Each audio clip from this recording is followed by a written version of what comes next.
Today we're going to talk about people. We're going to talk about people problems. We're going to talk about difficult people. We're going to talk about even toxic people. We're going to talk about people who hurt you, people who cheat you, people who mistreat you. And today what we're going to have as off limits is going to be any sort of cliches like just forgive and forget. Any kind of real simple, easy answers like, just dump the person or just cancel them. We're going to move past some of that and we're going to ask deeper questions today. Because when you're dealing with really difficult things, it's not always that simple. When you're wondering, what do I do when my boss humiliates me in front of everybody? Or my husband has an affair? What do I do when my roommate dominates all my time? What do I do when my friend is destroying her life? What do I do when my coworker is trashing my reputation? We're going to deal with some of the most difficult people problems today. And I want to tell you at the front of this, that I am no expert in this, that I have not always known what to do, and I still don't always know what to do. And I've made plenty of mistakes when it comes to people problems. I think back to a boss I had years ago. My first meeting with him, he brought me into his office and he reamed me for a good hour, telling me how everything I was doing was wrong and how I was even stealing company time and how awful I was being. And I was just so defeated after that meeting.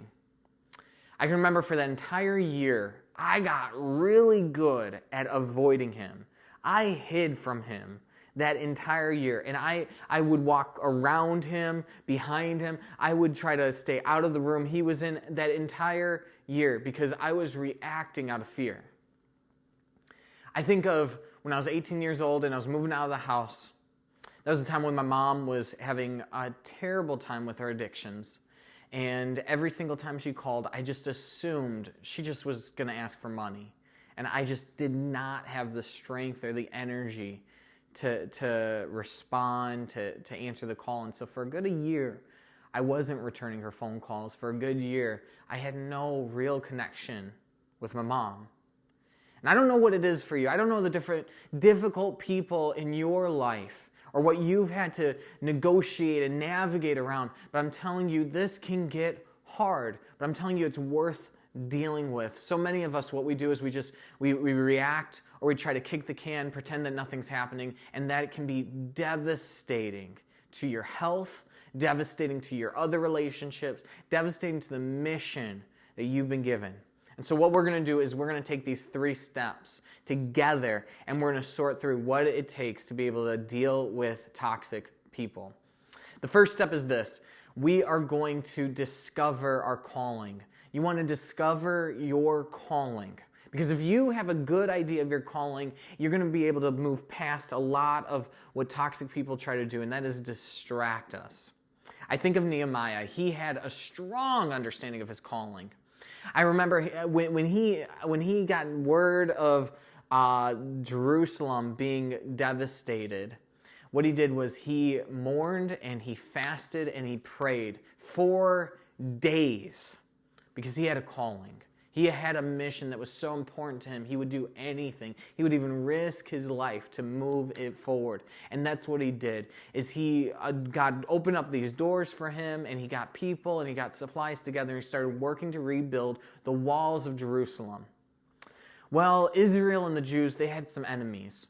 2 in particular who represented different groups of people, Sanballat and Tobiah, who did everything imaginable to stop Nehemiah and his team from rebuilding the walls. They mocked him, they taunted him, and they even threatened his life. And I love what Nehemiah does is he had this job to continue to inspire his team, to continue to keep his team moving forward despite the toxic critics in their lives. And so they would continue to work, and they would have guards on staff, and some people were working with one hand, lifting up stones with one hand, while they held a sword with the other because they would not stop the mission they were given. They were so laser focused on what was in front of them. I have a question for you. Is What are you called to do?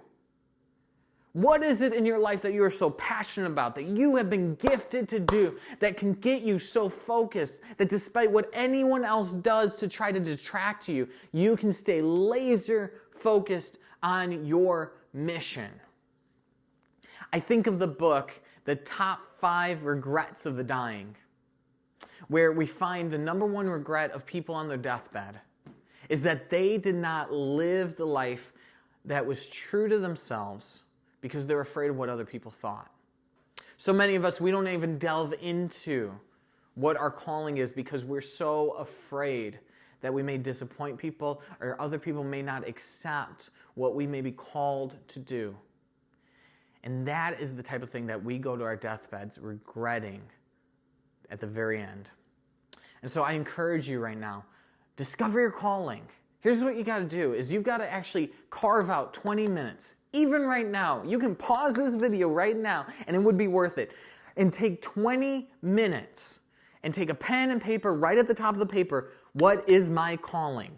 And just write everything and anything that comes to mind and let your spirit come alive as you start to discover again maybe what your calling is. Because if you can be driven by a calling, then you may not be controlled by toxic people. Because you know what you have in front of you, and other people, you see them for what they are. It's just simply distractions from something bigger, something stronger, something more compelling in your life. You're going to discover your calling. You're going to take back control. You're going to do this secondly. You're going to decipher who you're dealing with. Decipher. You're going to look deeply about what are those people's motives who are causing you trouble. And you're going to think about what kind of person it is that you're actually dealing with. And I'll tell you, this may come across pretty mean, not very Jesus-like, but may surprise you to know that Jesus is constantly deciphering. In fact, the Apostle John records that Jesus did not entrust himself to a certain group of people because he knew what was in their hearts.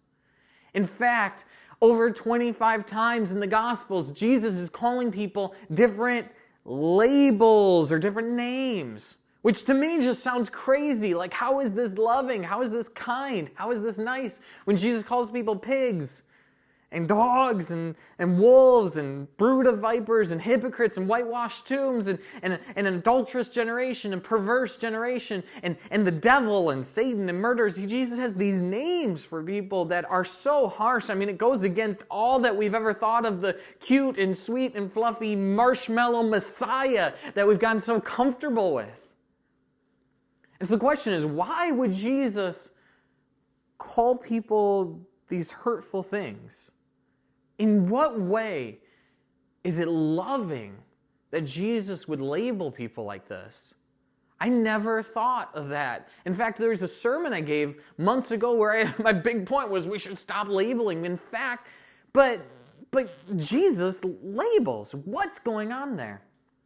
Well, I believe that Jesus in that moment was doing the most loving thing he could do for the crowds around. And I want you to hear this, because I imagine one of the groups in particular that Jesus had the least amount of patience was the hypocritical religious leaders. And I can imagine people growing up their entire lives feeling inferior, feeling ashamed, feeling less than, feeling hopeless because of what these religious leaders were telling them.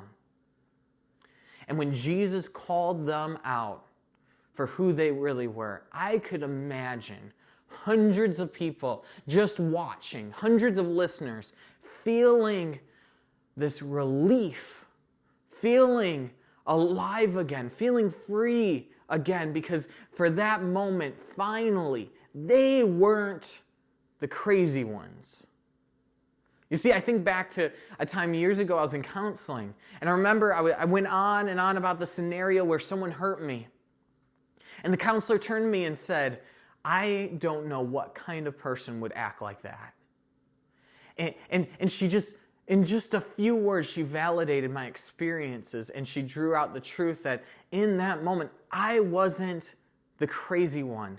And I experienced this kind of weight that was lifted, this release, this freedom from hearing somebody say that was wrong, that shouldn't have happened to me. And you know what she said next is she said, okay, now let's go back to the things you are working on with yourself. You see, there's a big difference between us just talking bad about people just to feel better about ourselves and letting us spiral down into talking worse and worse about people, and us revealing and exposing painful things and calling them for what they are, and then using that healing, using that relief to be able to move forward and deal with the things we've got to deal with, the problems we're causing, and take responsibility for our own lives. But first, so many times we don't get to that point because we aren't willing to decipher who it is we're dealing with. We need to decipher who's in front of us, and that can be a challenge. You see, we might assume we know who it is we're dealing with. We might assume we know that someone's toxic, when in fact, they just have baggage. I think of Jesus confronting and encountering Zacchaeus, who wasn't just a tax collector, who the tax collectors were bad people. He was a chief tax collector. And yet, Jesus has very few words to say to him. The very first thing Jesus says to him is, I must be a guest in your house. That same word must, he uses to say, I must go to Jerusalem to be put on the cross. It was that kind of, I have to spend time with you. You see, Jesus was compelled to spend time with somebody with baggage.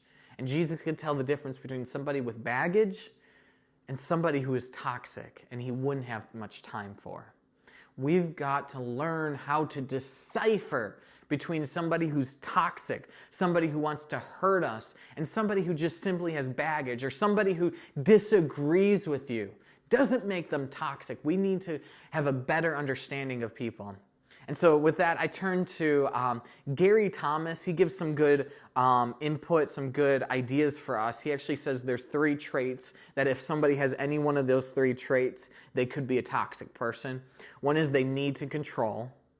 The second is they love to hate. That means life is just too boring without hating people. The third is they murder. They murder reputations, they murder dreams, and they murder relationships.